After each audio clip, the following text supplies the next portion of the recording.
उत्तराखंड के हल्द्वानी हिंसा की आग में जल उठा है। नैनीताल जिला में हल्द्वानी के बनभूलपुरा इलाके में उस वक्त हिंसा की चिंगारी भड़क उठी जब नगर निगम अतिक्रमण हटाओ अभियान चला रहा था। दरअसल बात कुछ ऐसा है कि हल्द्वानी के बनभूलपुरा क्षेत्र में गुरुवार को नगर निगम ने अवैध रूप से निर्मित मदरसा एवं मस्जिद को जेसीबी मशीन से ध्वस्त कर दिया।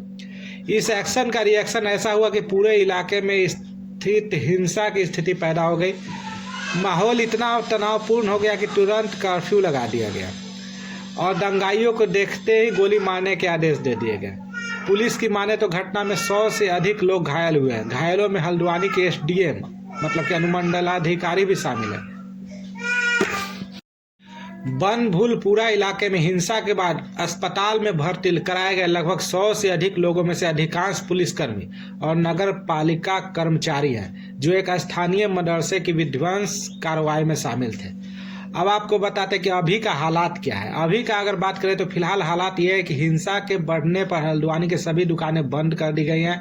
कर्फ्यू लगने के बाद शहर और आसपास कक्षा 1 से लेकर 12 तक सभी स्कूल बंद कर दिए गए हैं। इस बीच मुख्यमंत्री धामी ने मामले की गंभीरता को देखते हुए राजधानी देहरादून में उच्च स्तरीय बैठक बुलाकर हालात की समीक्षा की तथा अराजक तत्वों से सख्ती से निपटने के लिए अधिकारियों को निर्देश भी दिए हैं। इलाके में भारी संख्या में पुलिस बलों की तैनाती है।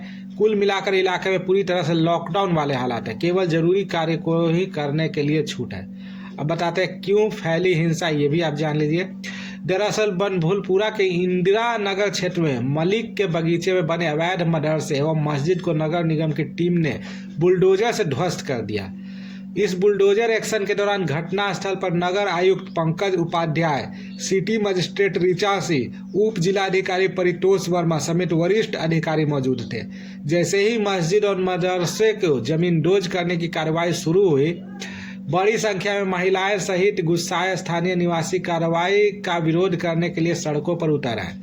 उन्होंने बैरिकेड तोड़ना शुरू कर दिया और बुलडोजर एक्शन में लगे पुलिसकर्मियों के साथ बहस करना शुरू कर दिया। जैसे ही एक बुलडोजर ने मदरसे और मस्जिद को ढहाया, भीड़ ने पुलिसकर्मियों, नगर निगम कर्मियों और पत्रकारों पर पथराव किया, जिसमें 60 से अधिक लोग घायल हो गए।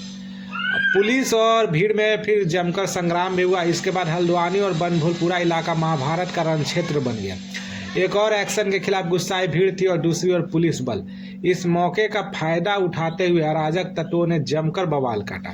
अराजक तत्वों को तितर बितर करने के लिए पुलिस ने आंसू गैस के गोले छोड़े और फिर हल्का बल प्रयोग किया।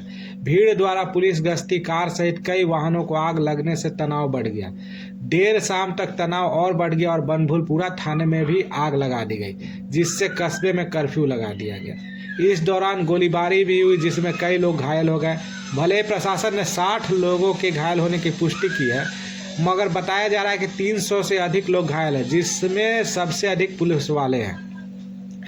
और ये भी बताते हैं कि किसके आदेश पर एक्शन हुआ और अवैध थी मस्जिद, इसके बारे में भी आपको बताते हैं। जब मदरसा और मस्जिद पर बुलडोजर चल रहा था, तब नैनीताल के वरिष्ठ पुलिस अधीक्षक प्रहलाद मीना की अगुवाई में भारी पुलिस बल तैनात रहा।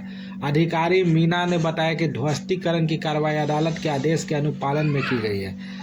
नगर आयुक्त पंकज उपाध्याय ने बताया कि ध्वस्त किया गया मदरसा तथा नमाज स्थल पूरी तरह से अवैध है। उन्होंने बताया कि स्थल के पास स्थित 3 एकड़ जमीन पर नगर निगम ने पूर्व में ही कब्जा कर लिया था और अवैध मदरसे एवं नमाज स्थल को सील कर दिया था, जिससे आज ध्वस्त किया गया है।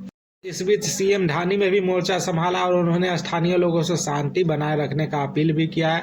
मुख्यमंत्री ने कहा कि इस घटना के दोषियों के विरुद्ध सख्त कार्रवाई कर क्षेत्र में शांति व्यवस्था सुनिश्चित की जाएगी। वहीं अगर बात करें तो मामला हाईकोर्ट भी पहुंच चुका है। हल्द्वानी हिंसा के बीच उत्तराखंड हाईकोर्ट में गुरुवार को हल्द्वानी में मस्जिद और मदरसे के ढहाए जाने से रोकने की मांग वाली याचिका पर सुनवाई हुई। मलिक कॉलोनी निवासी साफिया मलिक और अन्य द्वारा दायर याचिका में याचिकाकर्ताओं को हल्द्वानी नगर निगम द्वारा दिए गए नोटिस को चुनौती दी गई है। हालांकि न्यायमूर्ति पंकज पुरोहित की अवकाशकालीन पीठ द्वारा मामले में कोई राहत नहीं दी गई है, जिसके बाद विध्वंस की कार्रवाई शुरू हुई। अब इस मामले की सुनवाई 14 फरवरी को यानी कि सरस्वती पूजा के दिन होगी।